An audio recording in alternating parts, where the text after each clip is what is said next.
Wolfchase Toyota Insider on the Memphis Tiger Network. I'm Jeff Brightwell alongside Daron Schoenrock, baseball coach at the University of Memphis. And Coach, fall camp has started up, but quickly, just give us a brief recap again of the season last year. A run to a championship game, the first time since '95 a Tiger baseball team has played for a championship. Sitting at 17-23 coming out of Southern Miss, and you went on that great 20-game run to get that momentum going into that title game. Yeah, I think it was, so many young guys in the lineup early. You had the four seniors that were in there every day and grinding it out, and then the other five guys in the lineup were relatively new. And as those guys got more bats under their belt, we figured out some things on the pitching side. We were poised to make a good run, and it started, like you said, after the Southern Miss series, and it continued all the way to the championship game. And just still have a tough taste in my mouth losing a championship game to a team that we'd beaten 7 in a row, but they were on the same kind of streak. Theirs was a little bit more recent, UAB's was. So good finish. We got to take it a step further. Love the kids that were in the program last year and really fired up about what we have in that locker room this year. Got a lot of stuff to talk about, but quickly, we do know coming into fall camp and looking toward the spring, your team should be very good on the mound. Deep, but on the other hand, you're looking for some offense. You've basically lost your 2 through 6 hitters. Yeah, it's probably the deepest pitching staff we've had since I've been here, and deep also being in numbers and capable numbers, and also upperclassmen experience. A lot of juniors and seniors on the pitching staff. We'll lean on them heavily. We're 2 deep at every spot where when we start practice, we're going to have a 2 deep battle going at every position basically, and including positions that have been locked up by a few of these guys for a couple of years. So it should create some great battles. That's what fall practice is all about, and I can't wait to see it unfold. We talk about the battle for positions. You've got 13 newcomers with no Division I-A experience right now. Yeah, and the athletic ability has been elevated. The expectations now that they're walking into a locker room now with a number of guys that have played for a championship, and I think that has elevated their thought process and how they feel about things. And so you hope success breeds success. Jeff, you never know leading into a year what's going to happen, but there's a good feeling around there right now, and part of it is because of who we have, and part of it is because of what we've done in the past few years.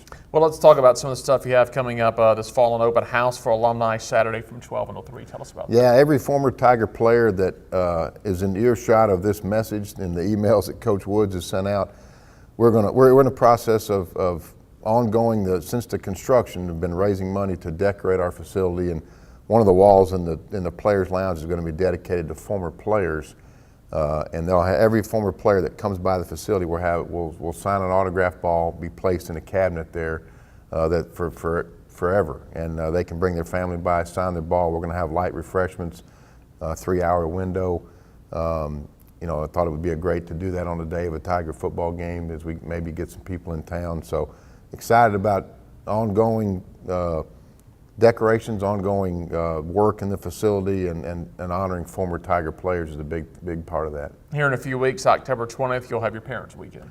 Parents Weekend, it's also going to be the Rookies Vets game where we split the roster into newcomers and veterans and play a game, and then have all of our parents watch and have a meal afterwards, and then go to a Tiger football game that night. So it's kind of a chance for our newcomers to see what experience means in college baseball. Hopefully the veterans will take care of business. We've had some rookie victories in the last few years. Now it's time for the veterans to take that over. Well, we're going to get to see near the end of fall camp, November 3rd through the 13th, your annual Garibaldi Series.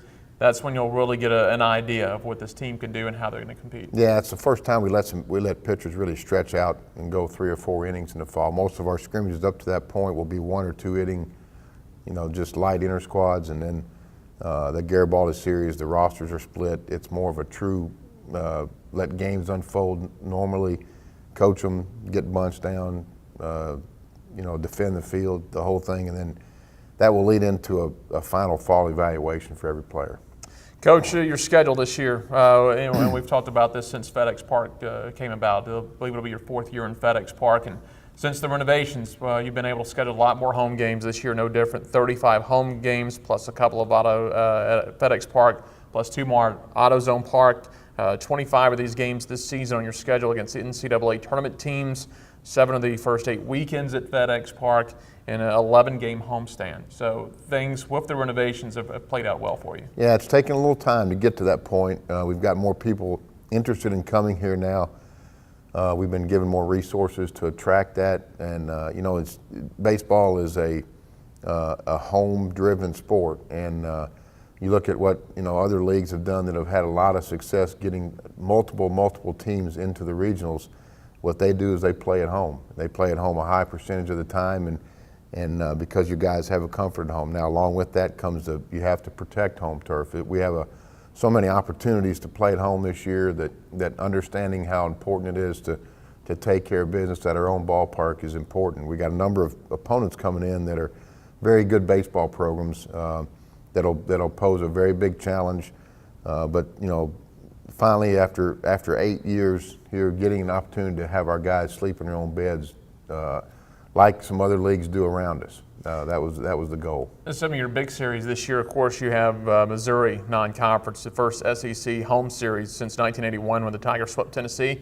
Then you got Kent State coming, and they made that great run to Omaha last year. Yeah, that series was actually scheduled before they made that run to Omaha. But Scott Strickland's been a good friend of mine for a long time. We've been talking about this series, and I know FedEx is a big supporter of Kent State athletics, and so some of the FedEx dignitaries talked and said, hey, y'all need to go play the new FedEx Park at Memphis, and so we got it worked out. We're excited. I'm excited to get Scott's club in here, and they'll be outstanding again. Coach, 100th season of baseball at the University of Memphis, and I'm sure I know you've seen it. Some people have seen it. Mark Taylor's 100-year logo. It's going to pop up here and there a little bit more, but a neat logo and a neat season. 100 years and the last year in Conference USA as you'll transition to the Big East after next spring. Yeah, we're going to do a few things. With the university having the 100-year celebration kind of drawing to a close. Actually, baseball is a sport that's been around for 100 years on campus, and then the first season that they played was 1913, and so it's really a celebration for all the years in between.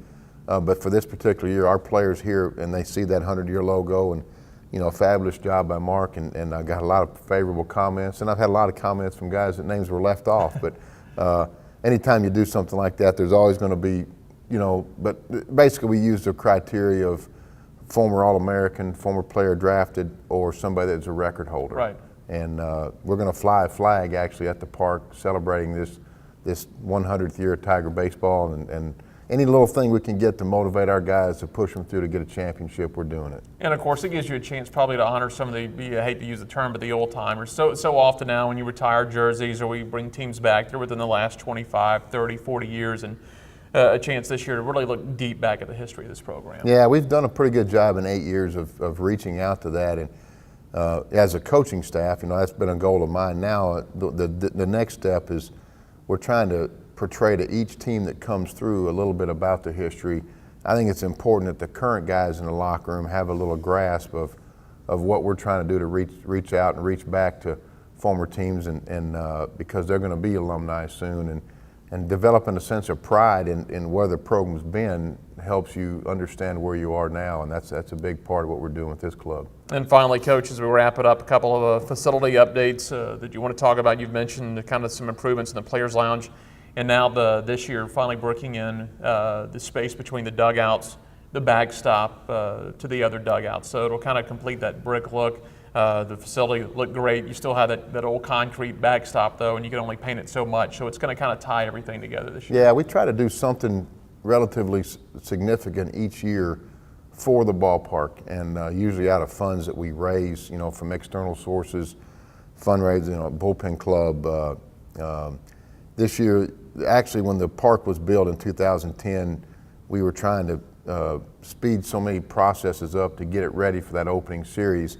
The original plans, I wanted brick from dugout to dugout, and we threw the chain link fences up kind of as a temporary measure, and then we started a little campaign, and we've gotten some money raised that we've kind of designated for that, and it's taken 3 years to do it, and we're finally going to add that ingredient. It's going to add it to the whole overall picture of the ballpark. The brick's going to match the brick on the building and the brick on the grandstand, and it's going to give it that kind of that old-timey ballpark feeling, and we're excited about it. And of course, Coach, your practice is always, I know you let the fans just come in and watch if you want to go out and watch BP or take in field, just kind of drive by and take a look if they're practicing and come on and watch you guys. Practices are always open. You may see some strange things happen during scrimmages. You may see a guy get thrown out stealing and get sent back to first, or we start every inning maybe with a bunt defense play and the hitter has to get a bunt down. So we'll do different things in all these scrimmages that create situations, but the Parents Weekend, the Rookies Vets game, and the Garibaldi Series, there'll be true baseball games. Come out anytime you want, and it's a great place to watch baseball, and fall's a great time to watch baseball. Coach,